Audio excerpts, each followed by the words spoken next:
ये हम सब के लिए अत्यंत सौभाग्य का विषय है।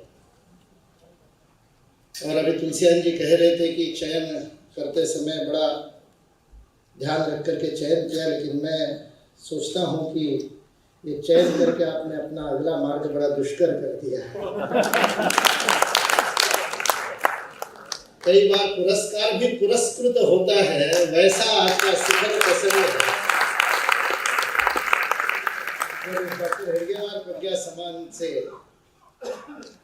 पूज्यपाद स्वामी जी के वंदना करने का अवसर श्री बड़ा बाजार कुमार सभा पुस्तकालय को प्राप्त हुआ है। मेरा परम सौभाग्य है कि मैं अनेक वर्षों से स्वामी जी का आशीर्वाद और स्नेह प्राप्त करता रहा हूँ। विवेकानंद केंद्र का मैं काम करता था और सूर्य नमस्कार के जब सामूहिक भव्य आयोजन किए थे, उसी समय से स्वामी जी का आशीर्वाद मुझे प्राप्त होता रहा। मतलब 1995-96 से पूर्व की बात है, तब से सतत आपका स्नेह और सानिध्य प्राप्त होता रहा। इसलिए मैं व्यक्तिगत अनुभव के आधार पर भी ये बात कह रहा हूँ कि हेडगेवार प्रज्ञा सम्मान को आज पुरस्कृत होने का अवसर मिला। विश्व एक बड़े रोचक परिस्थिति से आज गुजर रहा है। मैं रोचक इसलिए कह रहा हूं कि गंभीर होते हुए भी बहुत सी हास्यास्पद स्थितियां हैं। हमारे यहाँ व्यापारियों को श्रेष्ठी कहा जाता है और ये बड़ा बाजार कुमार सभा उन श्रेष्ठियों के श्रेष्ठता का परिचय है कि जब व्यापारियों ने एकत्रित आकर ज्ञान की उपासना करने का मार्ग अपनाया था और इसलिए भारतीय संस्कृति सागर पार पहुंची तो सागर पार ले जाने वाले वाणिज्य करने वाले वणिक थे। सत्यनारायण की कथा वाले ही वणिक नहीं, सदियों से समुद्र को प्राशन करने वाले अगस्त्य का आशीर्वाद लेकर के समुद्र को पार करके भारतीय संस्कृति को व्यापार के माध्यम से जगत में पहुंचाने का कार्य यदि किसी ने किया होगा तो उन श्रेष्ठियों ने किया है। इसलिए भारत संस्कृति और समृद्धि को साथ साथ वर्ण करने का कार्य सदियों से करता है, सहस्त्राब्दियों से करता है। इसलिए विश्व में सबसे समृद्ध होते हुए भी ज्ञान अध्यात्म की साधना करने में भी अग्रणी रहने का श्रेय भारत माता को रहा है। इसलिए अभी जब कार्यक्रम से पूर्व बातचीत चल रही थी तो हमारे एक मित्र ने कहा कि तुम तो आज व्यापारियों से घिर गए हो। मैंने कहा ये वो व्यापारी नहीं है जिनसे घिरने में कोई कष्ट हो। ये वो लोग हैं जो ज्ञान की साधना में अपना सर्वस्व अर्पण करने में, त्याग करने में ही श्रेष्ठता को मानते हैं। ये हिंदुत्व की त्याग की परंपरा ही सबसे बड़ी विश्व को दे। इसलिए कलकत्ता से और डिग्री प्राप्त करने के बाद डॉक्टर केशव बलराम पंत हेडगेवार ने राष्ट्रीय आंदोलन में स्वयं को झोंक दिया और जैसा कि उनके पूरे व्यक्तित्व का ही सारांश था, वे समन्वय के पुरस्कर्ता थे और सबको साथ में लेकर के चलने वाले थे। तो स्वतंत्रता आंदोलन में भी उन्होंने उग्र और नरम का भेद नहीं किया। दोनों के साथ ही उनके अत्यंत सुखद संबंध भी थे और दोनों में उनका योगदान था। फिर वो सशस्त्र क्रांति का पुरस्कार करने वाले उग्र नेता हो अथवा अहिंसा की बात करने वाले भारतीय कांग्रेस के नेतृत्व हो, दोनों के साथ समान रूप से संबंध रखते हुए योगदान देने का काम डॉक्टर केशव बलराम पंत हेडगेवार ने स्वतंत्रता आंदोलन में किया।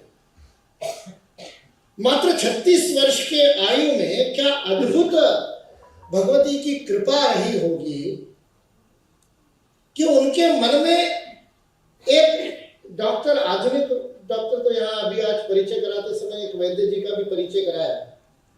आधुनिक डॉक्टर तो आजकल बहुत सारे परीक्षण करवाते हैं, लेकिन भारत के वैद्य तो केवल नाड़ी परीक्षा करके ही समझ लेते हैं कि क्या रोग है, क्या विकार है, और केवल रोग का निदान ही नहीं करते, उसका उपचार भी समझ लेते।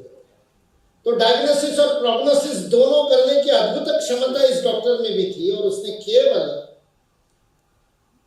और कुछ मरीजों का रोग समझने में, कुछ रुग्णों का उपचार करने में ही सार्थकता नहीं समझी। उन्होंने इस भारत के सहस्त्राब्दी के परतंत्र होने के विकार को समझा, उसका निदान किया और उसके उपचार का कार्य किया। इतिहास के छात्र जानते हैं कि वो कालखंड 1919 से लेकर के 1925 का कालखंड ऐसा था कि उस कालखंड में ऐसा लग रहा था कि भारत अब स्वतंत्र हुआ कि कब स्वतंत्र हुआ। स्वराज्य प्राप्त हो ही जाएगा ऐसी परिस्थितियां बनी हुई थी। क्यों नहीं हुआ ये एक इतिहास का अलग शोध का विषय है। क्यों भारत की स्वतंत्रता 15-20 वर्ष टल गई, किस प्रकार के समझौते हुए, किस प्रकार के कॉम्प्रोमाइज हुए अंग्रेज ने, किस प्रकार से हमारे राष्ट्रीय नेतृत्व को उस समय क्या पीठ पीछे खेल हुआ, जिसके कारण 1925 में ज्यादा से ज्यादा 29 में भारत स्वतंत्र हो जाना चाहिए था। उसके स्थान पर 1929 में हम लाहौर अधिवेशन में पूर्ण स्वराज की मांग करने का प्रस्ताव करते हैं। 1935 में संविधान बनने के स्थान पर गवर्नमेंट ऑफ इंडिया एक्ट बनता है। ये एक अलग शोध का विषय है। कई शोधकर्ता आज उस पर काम कर रहे हैं कि हुआ क्या कि देश की स्वतंत्रता टल गई 15-20 वर्ष। लेकिन डॉक्टर साहब का देखिए कि ऐसे समय में जब देश स्वतंत्र होने के जा रहा है और राष्ट्रीय नेतृत्व में लगे हुए लोग मंत्रालय बांट रहे हैं आपस में कि स्वतंत्र होने के बाद कौन किस विभाग को संभालेगा, उस समय उस सारे नेतृत्व की राजनीति की चकाचौंध को छोड़ करके 1925 के उस विजयादशमी के अवसर पर ये 36 वर्ष का युवा डॉक्टर चिकित्सक छोटे छोटे 15 बालकों को लेकर के और संघ स्थान पर आकर के राष्ट्रीय स्वयंसेवक संघ की स्थापना करता है। क्या दूरदृष्टि! कल्पना कीजिए, बिना संगठित समाज के, बिना समृद्ध और सुदृढ़ समाज के, बिना शक्तिशाली समाज के स्वातंत्र्य टिक नहीं सकता। इस बात को समझना और केवल शासन केंद्रित व्यवस्थाओं का परिवर्तन हो जाने से स्वाधीनता तो आ सकती है, स्वतंत्रता नहीं आ सकती। हम स्व के अधीन तो हो सकते हैं, पराधीनता चली जाएगी, दूसरे निकल जाएंगे और अपने राज्यकर्ता अवश्य आ जाएंगे, किंतु तंत्र नहीं बदलेगा। आज 78 वर्षों के बाद भी हम देख रहे स्व का तंत्र नहीं आया है। हम स्व के अधीन हो गए, लेकिन तंत्र आज भी वही अंग्रेजों का हमारे ऊपर शासन कर रहा है। और इसलिए वो कश्मीर फाइल्स में डायलॉग कहते हैं, सरकार तुम्हारी होगी, सिस्टम हमारा है। वो हमको पद पद पर अनुभव होता है, और जहां हम बैठे उस बंगाल में तो जरा ज्यादा ही अनुभव होता है। इसलिए समाज का संगठन, समाज में संगठन नहीं, ये बहुत महत्वपूर्ण। केवल शब्द का परिवर्तन कर देने से बात नहीं है, उसका पूरा भाव ही परिवर्तित हो जाता है। हिंदू समाज में अनेक प्रकार के संगठन है। वो पूरा कालखंड ही 1857 के स्वातंत्र समर के बाद का जो पूरा 50-60 वर्ष का कालखंड है, वो संगठित संघर्ष का कालखंड है। अनेक संगठनों का निर्माण उस समय हुआ है। आर्य समाज जैसे संगठन, ब्राह्मण समाज, प्रार्थना समाज, भारत सेवक संघ या आनंद मार्ग, रामकृष्ण मठ और मिशन की स्थापना स्वामी विवेकानंद करते हैं। पूरा का पूरा कालखंड संगठनों की स्थापना का कालखंड है। ऐसे समय 1925 में राष्ट्रीय स्वयंसेवक संघ की स्थापना होने में क्या विशेषता है? क्योंकि डॉक्टर केशव बलराम पंत हेडगेवार का कथन, वचन, कार्यशैली, सब कुछ आचरण ये कह रहा था कि इन सारे संगठनों के और माला में एक और संगठन का मोती जोड़ने का उनका विचार नहीं था। सबको साथ में लेकर के पूरे समाज को संगठित करने का कार्य राष्ट्रीय स्वयंसेवक संघ करेगा। इसलिए हिंदू धर्म और हिंदू संस्कृति की रक्षा के लिए हिंदू समाज को संगठित कर एक परम वैभवशाली हिंदू राष्ट्र का निर्माण करने का विजन, दृष्टि लेकर के कार्य प्रारंभ हुआ। उस कार्य में व्यक्ति निरपेक्षता की कार्यशैली का प्रादुर्भाव किया। ये एक अद्भुत राष्ट्र निर्माण के लिए व्यक्ति निर्माण से राष्ट्र निर्माण नहीं। फिर केवल शब्दों का फेरफार नहीं है, भाव की बात है। केवल आदर्श व्यक्तित्व निर्माण हो जाने से, केवल अच्छे संस्कार हो जाने से, केवल शारीरिक, मानसिक, बौद्धिक, भावनात्मक और आध्यात्मिक 5 स्तरों पर व्यक्तित्व का विकास हो जाने से राष्ट्र निर्माण होगा, यह सुनिश्चित नहीं किया जा सकता। महाभारत में पितामह भीष्म से आदर्श कौन सा व्यक्ति? शारीरिक बल में कोई कमी नहीं, मानसिक संकल्प में आज तक भीष्म प्रतिज्ञा का उदाहरण देते हैं। बौद्धिकता में कोई कमी है क्या, अध्ययन में कोई कमी है क्या, किंतु खड़े अधर्म की ओर है, क्योंकि राष्ट्रीय चरित्र का गठन किए बिना व्यक्तिगत चरित्र परिपूर्ण नहीं हो सकता। यह डॉक्टर हेडगेवार ने समझा। इससे संघ की शाखा व्यक्तिगत चरित्र के निर्माण के साथ साथ राष्ट्रीय चरित्र नहीं, राष्ट्रीय चरित्र पूर्ण व्यक्तिगत चरित्र, राष्ट्र निर्माण के लिए व्यक्ति निर्माण की साधन है। इसलिए आज विश्व का सबसे बड़ा संगठन तो बन ही गया, लेकिन केवल सबसे बड़ा संगठन होने की बात नहीं है। इतने 100 वर्षों की यात्रा के बाद भी यह कहीं पर भी एक अलग संप्रदाय को ले जाने वाला संगठन नहीं बना, सबको साथ में ले जाने वाला संगठन। ये डॉक्टर हेडगेवार की समझ में दृष्टि आज भी दिखी। डॉक्टर साहब तो संघ के कार्य में केवल 15 वर्ष है। 1940 में तो उनका 51 वर्ष की आयु में मात्र शरीर छोड़ा। स्वामी विवेकानंद ने 39 वर्ष 6 माह में, डॉक्टर हेडगेवार ने मात्र 51 वर्ष में, और 51 वर्ष में से भी केवल 15 वर्ष राष्ट्रीय स्वयंसेवक संघ के सरसंघचालक के रूप में उनका कार्यकाल रहा। लेकिन उन 15 वर्षों में जो नींव डाल दी गई वो आज भी चलती है। इसलिए व्यक्ति महत्वपूर्ण नहीं है, इसने भगवे ध्वज को गुरु बनाया, त्याग का प्रतीक। यह राष्ट्रीय स्वयंसेवक की साधना का परिणाम है कि आज हम संगठन के साथ साथ जो समाज के संगठन का काम संघ ने क्या प्रारंभ किया, वो जीवन के प्रत्येक क्षेत्र में फैल गया। स्वयंसेवक जहां जहां गए वहां वहां संगठन खड़ा है। विद्यार्थियों के बीच में विश्व का सबसे बड़ा संगठन अखिल भारतीय विद्यार्थी परिषद, श्रमिकों के बीच में विश्व का लेबर ऑर्गेनाइजेशन सबसे बड़ा, इंटरनेशनल लेबर ऑर्गेनाइजेशन में जब गणना की तो पता चला सबसे बड़ा कौन सा संगठन है, तो भारतीय मजदूर संघ। जो भागवत में मनु की मछली का आख्यान आता है कि मनु महाराज को मछली मिली, जिस पात्र में रखते थे तो सुबह तक उस पात्र को घेर लेते थे। स्वयंसेवक भी जहां जाता है मनु की मछली के समान उस क्षेत्र को घेर लेता है और उस क्षेत्र के पूरे तंत्र को बदल देता है। ऐसे 36 विविध क्षेत्र के संगठन आज काम कर रहे हैं, प्रत्येक क्षेत्र में। आप नाम लीजिए और उस संगठन में काम कर रहे हैं। इसलिए संगठन का मंत्र, उस संगठन ने प्राप्त शक्ति को समाज की सेवा में लगाते हैं। इसलिए सेवा के कार्य, अगणित सेवा के कार्य, सेवा भारती, वनवासी कल्याण आश्रम, विश्व हिंदू परिषद, वन बंधु परिषद के लोग यहाँ पर बैठे हैं। एकल का इतना बड़ा एक तंत्र प्रारंभ हो गया। नाम लीजिए, राष्ट्रीय सेवा भारती के अंतर्गत अनेक ट्रस्ट काम कर रहे हैं।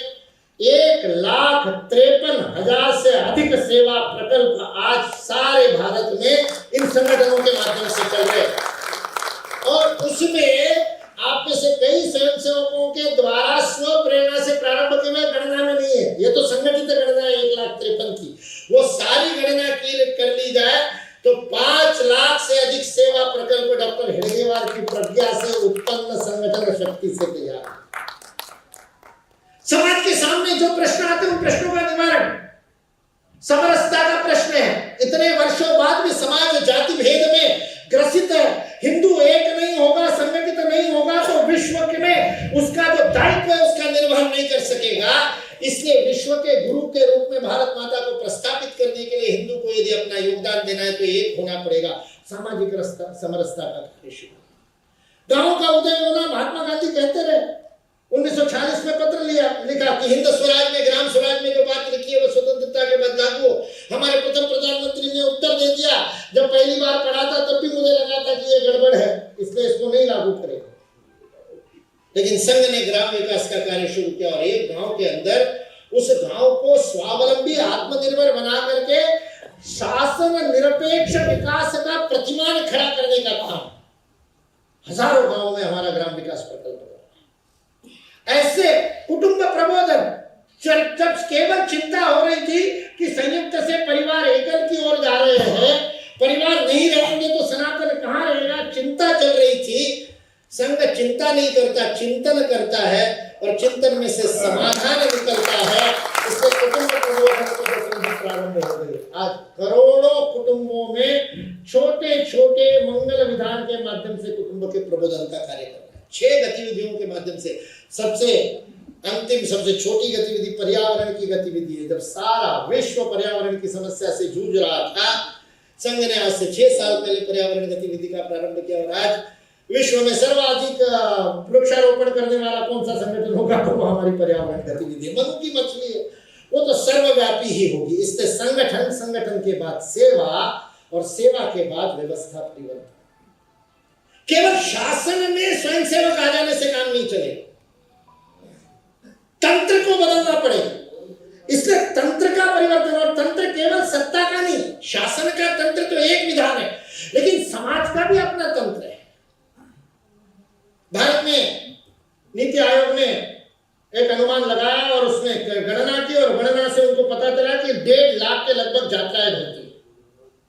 ये कावड़ यात्रा 1,500 जगह पर होती है। रथ यात्रा हमको पुरी की तो पता है, लेकिन ऐसी रथ यात्राएं 160 जगह पर होती है और अब तो बढ़ रही है और उसकी संख्या।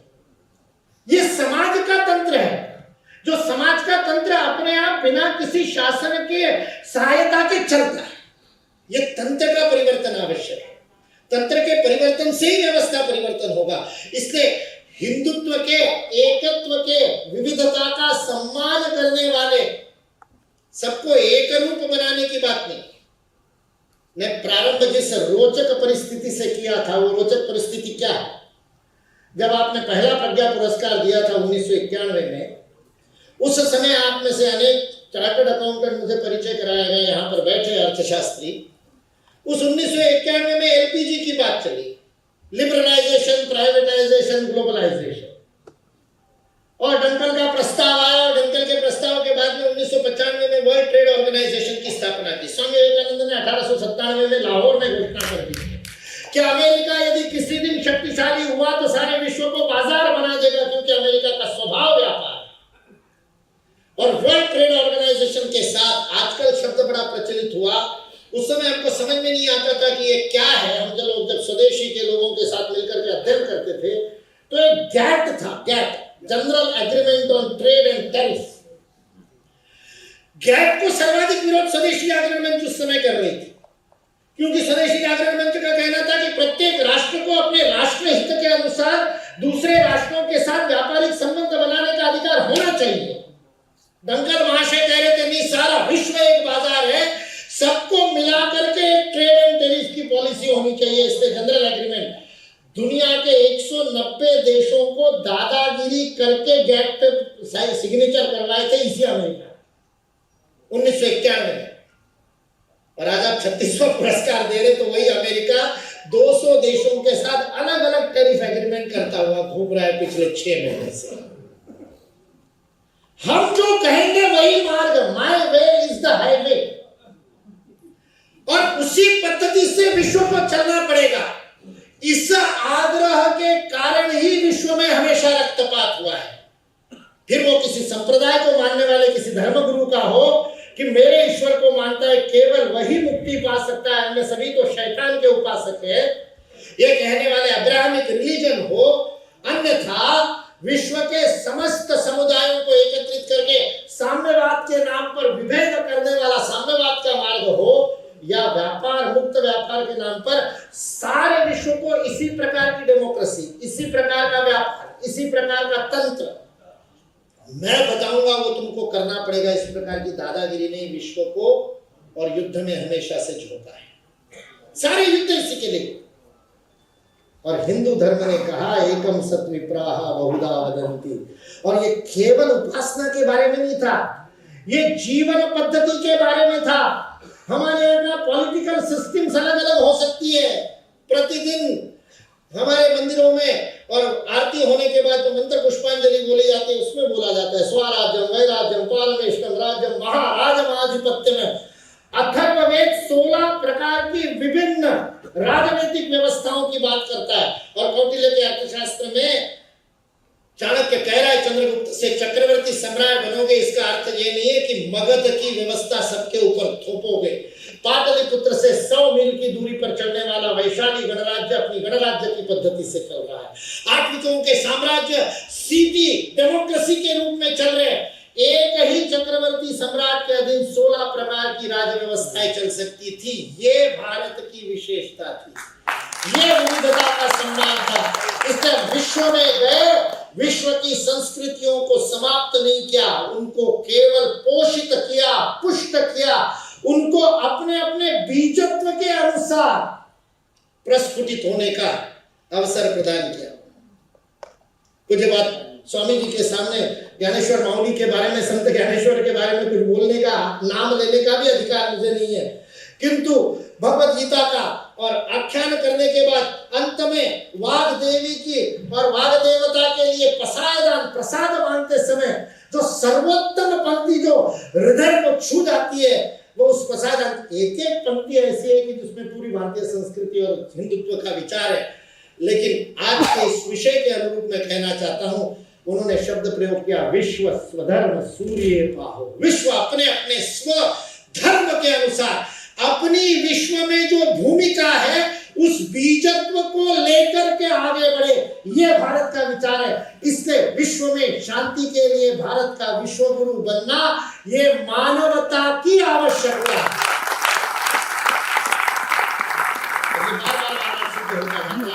करना प्रारंभ कर दिया। अंतिम बात कहकर के अपनी वाणी को विराम देता हूं। हम लोग कहते हैं कि परम वैभवम नेतुमेतत् स्वराष्ट्रम ताकि समर्था भवत्वा शिशाते भृशम। हम ऐसे परम वैभव को प्राप्त करें कि सारा विश्व उसके सामने शिशाते भृशम, अपने शीश को झुकाए। लेकिन ये शीश को झुकाना तो प्रारंभ कर दिया। मैं अक्सर कहता हूं कि विश्व गुरु तो भारत बन गया। टीवी वालों ने ब्रेकिंग न्यूज दी नहीं, इसलिए हमको पता नहीं। तो ब्रेकिंग न्यूज देकर के मैं अपनी बात को समाप्त करता हूं। और ये कैसा सुखद संयोग है मुझे पता नहीं, लेकिन जिस दिन जिस तारीख को भारत विश्व गुरु बना, वो तारीख परम पूज्य डॉक्टर केशव वाणिराम पंत हेडगेवार की पुण्यतिथि है। अंग्रेजी दिनांक 40। वो दिनांक 21 जून 2015 को भारत विश्व गुरु बन गया। अंतरराष्ट्रीय योग दिवस पर 193 देशों के नागरिक वहां की भूमि पर, ट्रफाल्गर स्क्वायर में, टाइम स्क्वायर में, बहरीन में, कुवैत में, इंडोनेशिया में बुर्खा पहनी हुई माता ओंकार की ध्वनि करके जब सूर्य नमस्कार कर रहे थे, तो शाखा में जाने वालों को तो बताया जाता है कि सूर्य नमस्कार में, साष्टांग नमस्कार में मस्तक के बाद में सीधे छाती लगनी चाहिए, ठुड्डी को अंदर दबाना है ताकि नाक में मिट्टी नहीं लगे। शाखा में सूर्य नमस्कार करते समय नाक में मिट्टी लगे तो पिटाई होती थी कि तुम्हारा साष्टांग नमस्कार ठीक नहीं है। लेकिन पहले पहले जो नया नया सीखता है और प्राइवेट प्रॉपर्टी बढ़ी हुई होती है बीच में, तो नाक ही रगड़ते हैं। तो 193 देशों के नागरिक जब अपनी अपनी भूमि पर नाक रगड़ रहे थे, तब मेरे ही भारत माता का वंदन कर रहे थे।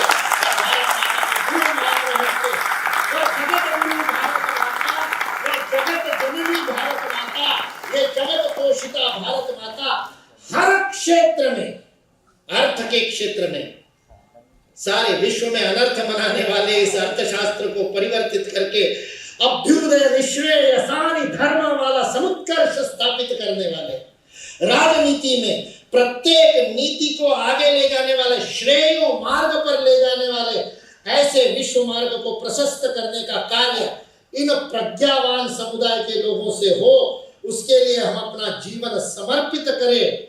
इस प्रार्थना के साथ अपनी वाणी को विराम दें।